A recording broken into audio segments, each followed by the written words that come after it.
संत पिस रहा है, पिसा जाएगा नहीं, पिस रहा है। ये इंतजार कर रहे हैं कब उनका देहावसान हो जाए, लेकिन वो भी इतने बोल्ड हैं, वो भी इतने मजबूत हैं क्योंकि झूठे फंसाए गए।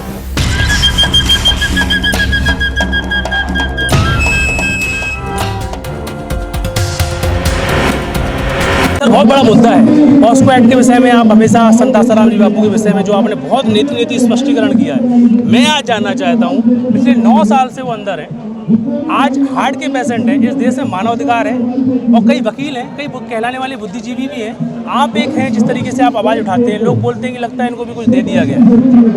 हमें कोई नहीं देगा। हमें माता पिता, जिसके पास माता पिता की दुआएं हो ना, उसको ना कोई कुछ दे सकता है, ना कोई देने की औकात रखता है। उसे क्या देगा कोई? जहाँ तक आतंकवादियों को इस देश में इलाज कराया जाता है, आतंकवादियों का इलाज होता है, लेकिन संत आशाराम बापू का इलाज नहीं हो पा रहा है। उन्हें बेल नहीं, इलाज के लिए बेल नहीं मिल पा रही है और इतना मिसयूज हुआ।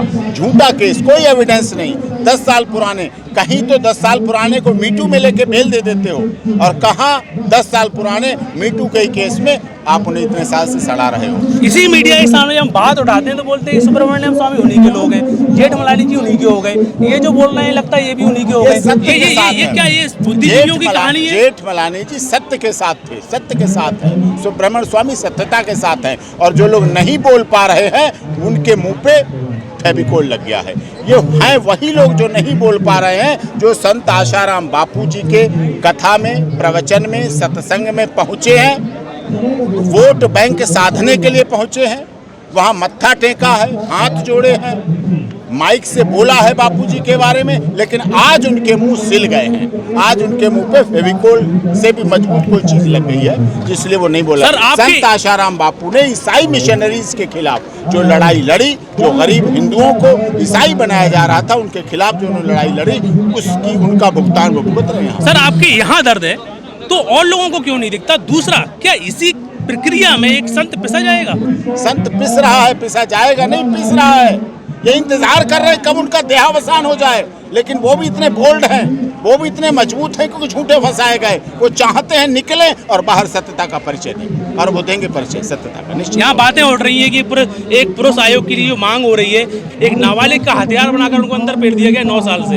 ये इतना बड़ा, ये संस्कृति को बर्बाद करने का। संस्कृति को, हिंदू संस्कृति के वो एकमात्र ऐसे संत थे जिन्होंने शुरुआत की और जिन्होंने आगे काम किया उसके लिए, लेकिन कुछ सोची समझी साजिश, कुछ को सोची समझी विदेशी मीडिया जो वेस्टर्न कल्चर की है, क्योंकि संत आशाराम बापू का साफ कहना था ब्रह्मचर्य, मातृ पितृ दिवस मनाओ, वो वैलेंटाइन डे के खिलाफ थे। लेकिन आज हमारे देश में एक मीडिया का ऐसा धड़ा है जो वैलेंटाइन डे, किस day, love day, hug day मनाता है, और हमारे भारत की सभ्यता संस्कृति रक्षाबंधन, भैया दूज, माता पिता दिवस, पूर्णमासी ये मनाने के दिन थे, उनको खत्म किया जाए, पाश्चात्य सभ्यता आए, इसलिए संत आशाराम बापू जी को वहाँ जेल में रखा। एक हमारा बहुत मुख्य सवाल यहाँ पर है, उनको अंदर रखने के पीछे 2 कारण है। एक तो पॉस्को एक्ट लगाया गया जो सबसे खतरनाक, वही लड़की अपने, उसका जो वकील बोल रहा है कि हम सिद्ध नहीं कर पा रहे कि नाबालिग है बालिग है, फिर भी वहाँ पर जज लोग उसको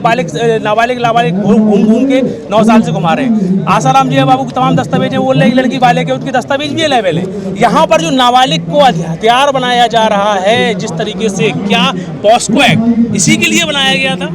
मैंने जब ये कानून बना था 2012 में तो इसका विरोध किया था।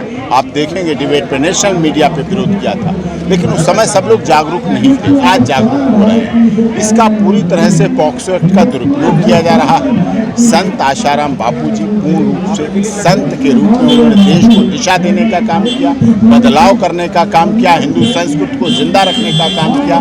लेकिन हिंदू संस्कृति के जो विपरीत वेस्टर्न कल्चर है, पाश्चात्य सभ्यता के लोग पाश्चात्य सभ्यता को बढ़ाने के लिए हिंदू संस्कृति के महान संत को जेल में रखकर देश और विदेश में ये बताना चाहते हैं कि संत का चरित्र ये है, लेकिन ये पूरी तरह से झूठ है, पूरी तरह से निर्गत हो रहा है। आप मुझे एक संत आशाराम बापू जी का शिष्य ला के दिखा दीजिए जिसने ये माना हो कि संत आशाराम बापू पे केस सच है।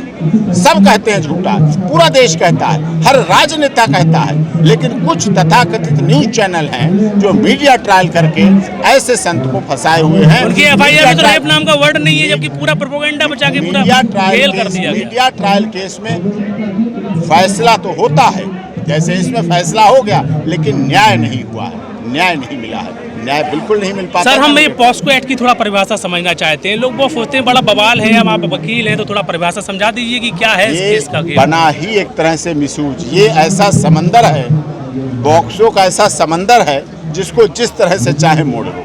वहीं से शुरुआत होती। पहले इन्वेस्टिगेशन ऑफिसर जो रिपोर्ट लिखता था वो पूछता था लड़की या लड़का जो भी हो क्या हुआ है, लेकिन अब ऐसा नहीं है। नज़र नीची रखेगा, उससे आंख नहीं मिलाएगा, बात नहीं करेगा, निजी नज़र लग के लिखेगा। सबसे बड़ा यही शुरू होता है। अलग कोर्ट बना दी गई, इन्वेस्टिगेशन एजेंसी को पंगु कर दिया गया। इस कानून के द्वारा इन्वेस्टिगेशन एजेंसी, जुडिशियल सिस्टम, न्यायिक पद्धति, न्यायिक सिस्टम को पंगु कर दिया गया। उनके हथियार, उनके हाथों की ताकत, कलम की स्याही सब छीन ली गई। सर, वो दिन याद कीजिए जब हम गुलाम थे, अंग्रेज लोग अपने बलात्कार करने के लिए तमाम प्रकार के ऐसे ऐसे कानून बना देते थे कि बड़ा दर्द होता था। क्या वही दर्दीले कानून इनको आप क्या उपमा देंगे आप? क्या ये अपने मिसयूज करने के लिए तमाम? ये उससे भी ज्यादा दर्द बढ़ा है। तो क्या हम आजाद भारत में जी रहे हैं? क्योंकि उनका मिसयूज हो रहा है। जिस तरह से इन कानूनों का जो मिसयूज हो रहा है वो बहुत गलत है, और दुरुपयोग जब भी किसी चीज का होने लगता है तो उससे नुकसान ही होता है। बहुत बहुत धन्यवाद कीर्ति समझिए।